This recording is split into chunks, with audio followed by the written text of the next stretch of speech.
মাকে বেশি ভালোবাসো নাকি আমাকে বেশি ভালোবাসো? তোমার কাছে মা বেশি ইম্পর্টেন্ট নাকি বউ বেশি ইম্পর্টেন্ট? এই ধরনের প্রশ্নের সম্মুখীন অনেকেই হয়।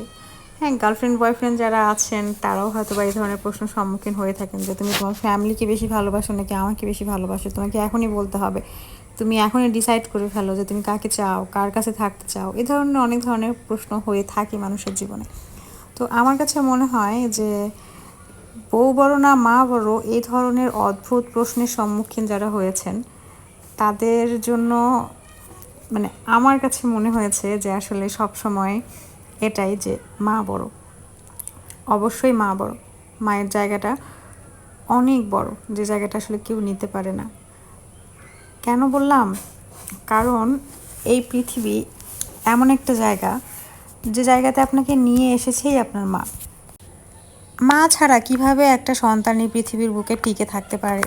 যে মা এত সুন্দর করে লালন পালন করে বড় করলো, একটা নির্দিষ্ট বয়সে গিয়ে এখন আমরা বলতে পারি যে মা যদি 30 বছর একটা ছেলেকে লালন পালন করে প্রতিষ্ঠিত করে, তারপর বাকি 30 বছর তো তার বউ তার সঙ্গে থাকবে, খুব স্বাভাবিক, এটাও সত্যি কথা। কিন্তু একটা সন্তানের যখন মা মারা যায়, আপনি যদি একজন মা হয়ে থাকেন, বউয়ের দৃষ্টিকোণ থেকে যদি আপনি চিন্তা না করে মায়ের দৃষ্টিভঙ্গি থেকে চিন্তা করেন, তাহলে আপনি ভেবে দেখেন তো, আপনি মারা গেলে আপনার সন্তানকে আপনার মতো করে কে ভালোবাসবে এই দুনিয়ায়? আপনি বেঁচে থাকতেই তো আপনার সন্তানকে সবাই ভালোবাসে না। আপনার মনে অনেক আক্ষেপ অভিমান যে আমার সন্তান যার চোখের মণি, সে আমারও চোখের মণি, আমার সন্তানকে যে ভালোবাসবে না, আমিও তাকে ভালোবাসবো না, এ ধরনের কথা, এ ধরনের কষ্ট কিন্তু আপনি প্রকাশ করে থাকেন। তাহলে আপনি মারা যাওয়ার পর আপনার সন্তান কী পরিমাণ অবহেলায় অযত্নে বড় হবে, সেটা চিন্তা করলেই তো আপনার বুকটা কেঁপে ওঠে।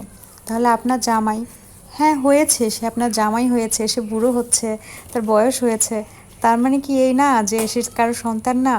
তার মানে কি এই না যে সে যার সন্তান, যে তার মা, তার ভালোবাসা কমে গেছে? সময়ের সাথে সাথে আমরা ভালোবাসাগুলো এমন ফিকে হয়ে যায় যে আমরা প্রকাশ্যে দেখাই না, সামনাসামনি দেখাই না, দেখানোর প্রয়োজন মনে হয় না।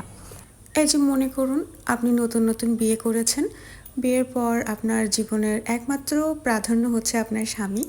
তারপর যখন আপনার বিবাহিত জীবনটা একটু পুরনো হচ্ছে দিন দিন, তখন আপনার জীবনে আপনার সন্তান আসলো, তখন কিন্তু আপনার জীবনের প্রাধান্য আপনার স্বামী, এই জিনিসটা থেকেই যায়।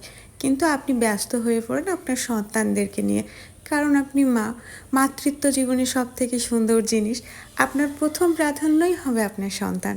তারপর আপনি যখন চিন্তা করবেন তখন আপনার স্বামী লিস্টে আসবে। তার মানে কি এটা যে আপনি আপনার স্বামীকে ভালোবাসছেন না, স্বামীর ভালোবাসা কমে গেছে?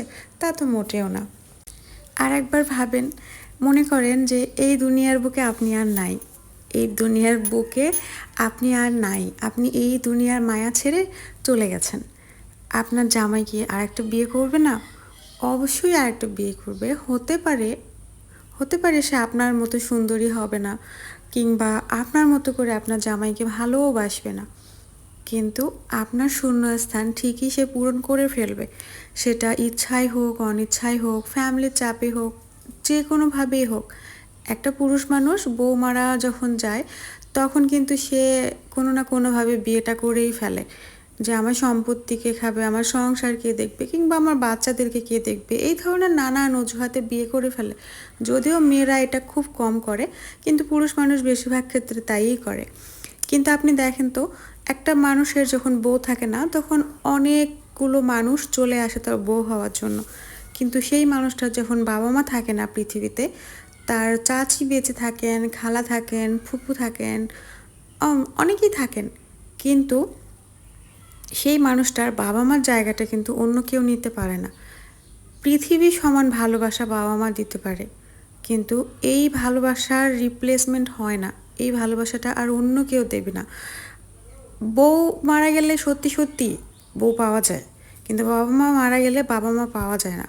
কারণ বউ যখন চলে যায় তখন হাজারটা মানুষ বউ হওয়ার জন্য রেডি হয়ে থাকবে, কিন্তু বাবা মা হওয়ার জন্য কিন্তু কেউ রেডি হয়ে থাকে না। আপনি বাবা মার ভালোবাসাটা অন্য কারোর কাছে খুঁজে পাবেন না।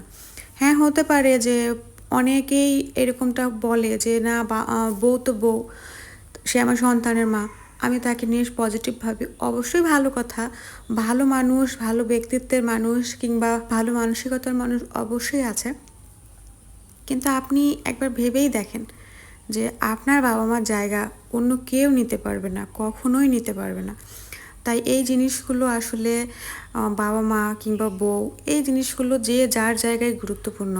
কেউ কারো জায়গা, কেউ ভালোবাসা কেড়ে নিতে পারে না। যার জায়গা যেখানে যতটুকু সম্মানের, সে আসলে ততটুকুই সম্মান পায়, সে ততটুকুই ভালোবাসা পায়। আর এই জিনিসগুলো মন থেকে আসে। বাবা মা বাবা মার মতোই, আর বউ কিংবা জামাই তার মতোই। ভালো থাকবেন। আমার ভিডিওটা কেমন হয়েছে অবশ্যই জানাবেন কমেন্ট।